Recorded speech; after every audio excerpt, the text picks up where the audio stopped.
Ciao ragazzi, siete voi? Bentornati nel mio canale. Scusate se bevo prima il mio caffè.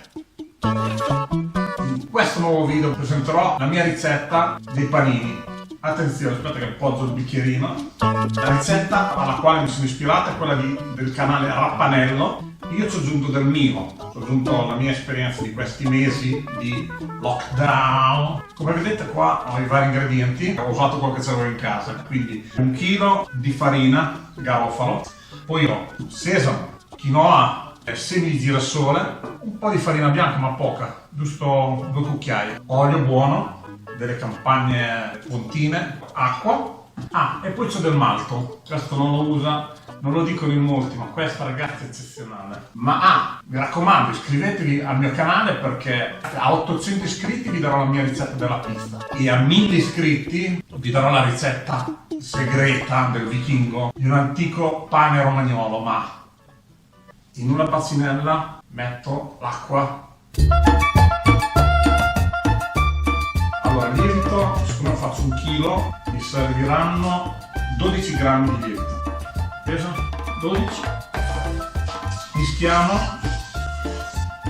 Insieme al lievito ci metto un pizzico, ma proprio un pizzico di zucchero. In questo caso ho usato dello zucchero perché il miele non era presente. Le volte successive ho utilizzato il miele ed il pane era molto più buono. Questo è malto di orzo biologico, la finestra del cielo.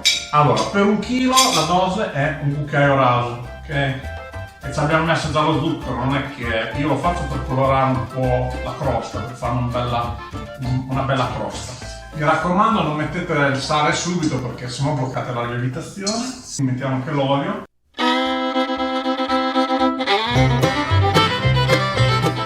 Io inizio già a buttare un po' di semi di girasole, un po' di semi di quinoa, il sesamo nell'acqua. Adesso piano piano iniziamo a buttare dentro la farina, iniziamo a mischiare.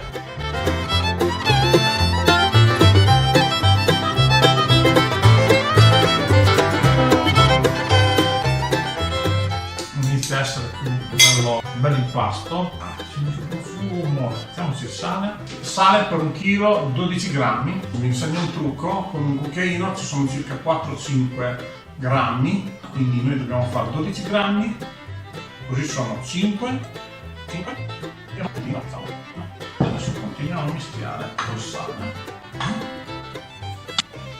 Prendo la mia super teglia gigante, vedete?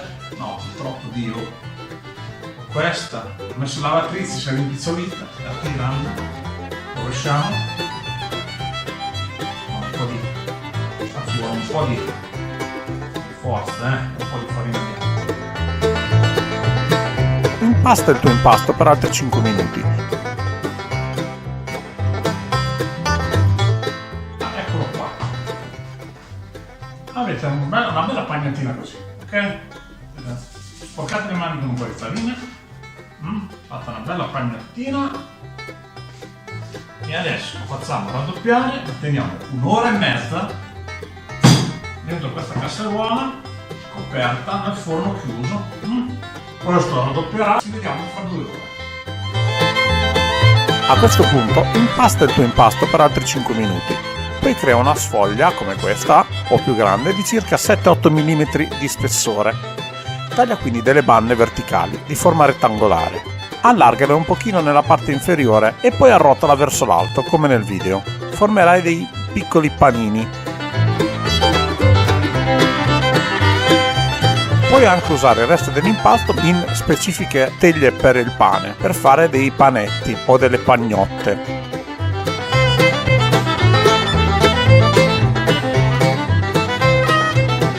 Passate 6-8 ore e il vostro pane è pronto per essere cotto. Forno ventilato a 190 gradi per 20 minuti, altrimenti senza forno ventilato 190 gradi per 25 minuti.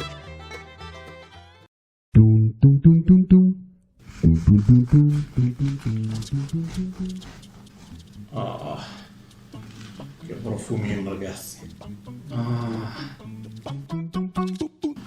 Deve raffreddarsi ancora un po'. Vedo che fuma. Che buono.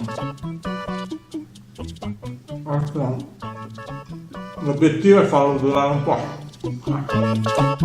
Grazie per avermi accompagnato fin qui. Se il video ti è piaciuto metti like, commenta e condividi nei social. Se mi vuoi aiutare iscriviti. E al prossimo video ti ricordo che a 1000 iscritti condividerò con te un'antica ricetta romagnola. Ciao, alla prossima!